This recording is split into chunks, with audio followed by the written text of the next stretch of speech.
खबर जोधपुर से, जहां महंगी बजरी बेचने पर कार्रवाई होनी शुरू हो गई है। बता दें कि महंगी बजरी बेचने वाली सूर्या एसोसिएट के खिलाफ महंगी दरों पर बजरी सप्लाई रोकने व अनियमितताओं की जांच की मांग अब तेजी से उठने लगी है।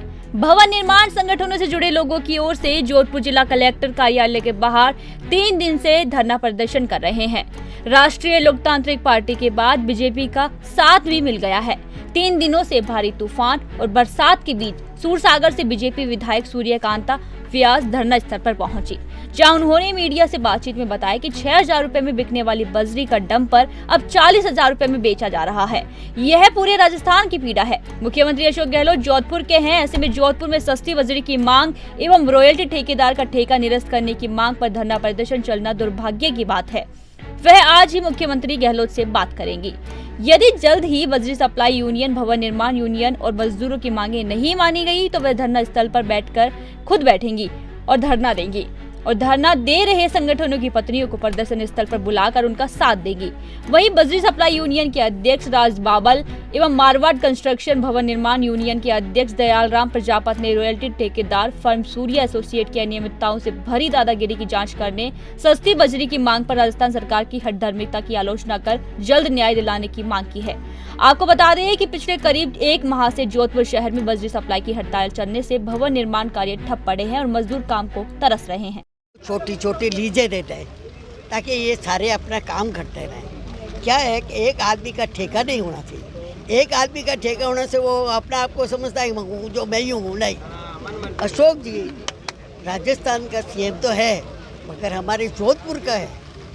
जोधपुर का जनप्रतिनिधि, जोधपुर का सीएम, हमें गर्व है। मैं यही बात कहती हूँ, हमें कांग्रेस बीजेपी नहीं है यहाँ, ये इनकी यूनियन है। और बजरी बिगर कितनी तकलीफ होती है लोगों को, कई लोगों के मकान रुके हुए।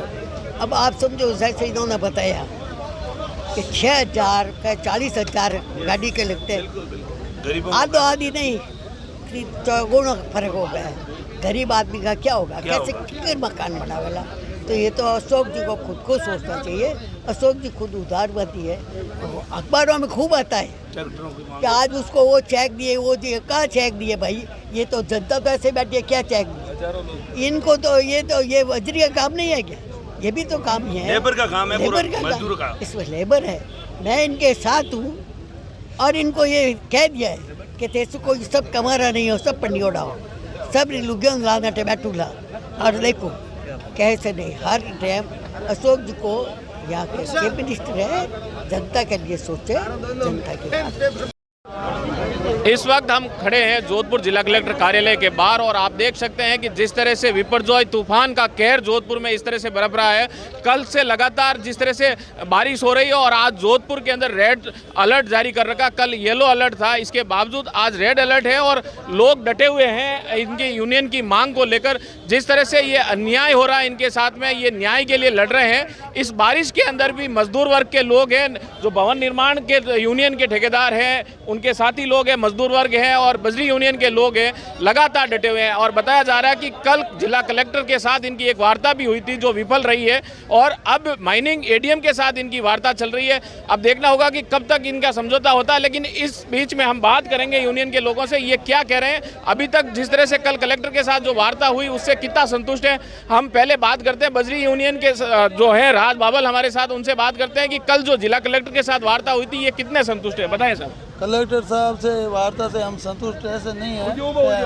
आपने जो हमें फरमाइश दी है मैं मुख्यमंत्री साहब को दे दूंगा, सामने देखो, और उससे हमारे को संतुष्टि नहीं है, कोई संतोषजनक जवाब नहीं मिला है। एडीएम साहब से, माइनिंग एडीएम साहब से हमने बात की तो हमने उनको पॉइंट टू पॉइंट सबूत दिए। उन सबूत के आधार पर साहब क्या होना चाहिए कि इनकी तो कार्रवाई होनी चाहिए।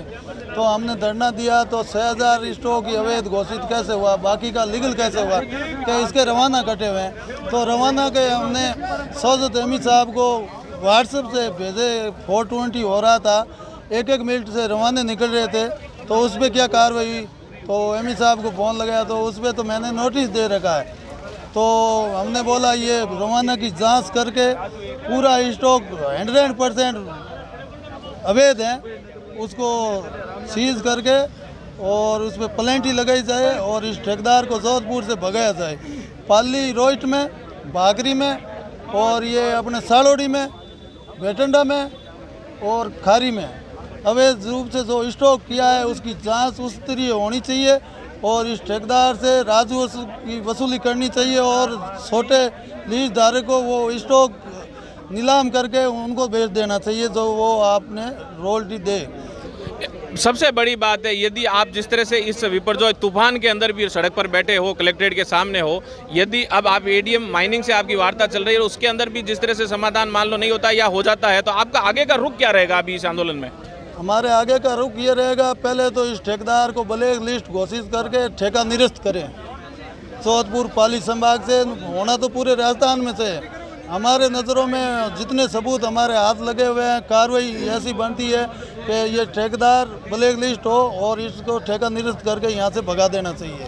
अभी हमारे साथ में भवन निर्माण के ठेकेदार यूनियन के जो अध्यक्ष हैं दयाराम जी प्रजापत, हम उनसे भी बात करेंगे ये क्या चाहते हैं बजरी को लेके, क्योंकि बजरी जब बंद हो जाती है तो लगभग ये कहें कि मजदूर वर्ग की रोजी रोटी का सवाल हो जाता है और इस लिए इन्होंने भी हड़ताल की है और आज धरने पर बैठे हैं। तो ये क्या कहते हैं, बताइए सर। आज तीसरा दिन है हम लोग हड़ताल पे बैठे हैं। हमारी मांगे यही है कि हमें सस्ती दरों पर बजरी मिलनी चाहिए।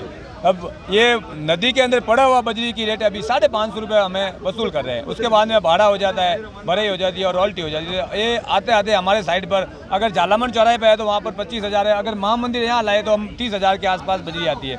तो हम लोग तो वैसे भी अभी मौसम जो बरसात का मौसम, इसमें हम ठेकेदार वगैरह सभी हड़ताल पे बैठे हैं कि हमारी मांगे पूरी हो और आगे जब तक ये हमारी मांगे पूरी नहीं होगी तब तक हम लोग यहाँ पर धरने पे बैठे रहेंगे। ये थे बजरी यूनियन और कमठा मजदूर यूनियन के जो अध्यक्ष है, दोनों से हमने बात की। जिस तरह से पिछले 2 या 3 दिन से ये लगातार धरना प्रदर्शन चल रहा है, अब देखना होगा कि आगे कब ये सरकार इनके साथ में इनकी मांगों को सुने और इनके साथ समझौता हो, ये बड़ी बात है। लेकिन आज हमने जिस तरह से बात की तो ये आंदोलन कहीं ना कहीं बड़ा रुख ले सकता है। जोधपुर से नवतेज टीवी के लिए मनोहर सिंह। देश और दुनिया की हर बड़ी खबर के लिए सब्सक्राइब करें नवतेज टीवी और पल पल के अपडेट्स के लिए बेल आइकन को दबाना ना भूलें, क्योंकि आपकी खबरों का भरोसेमंद साथी है नवतेज टीवी।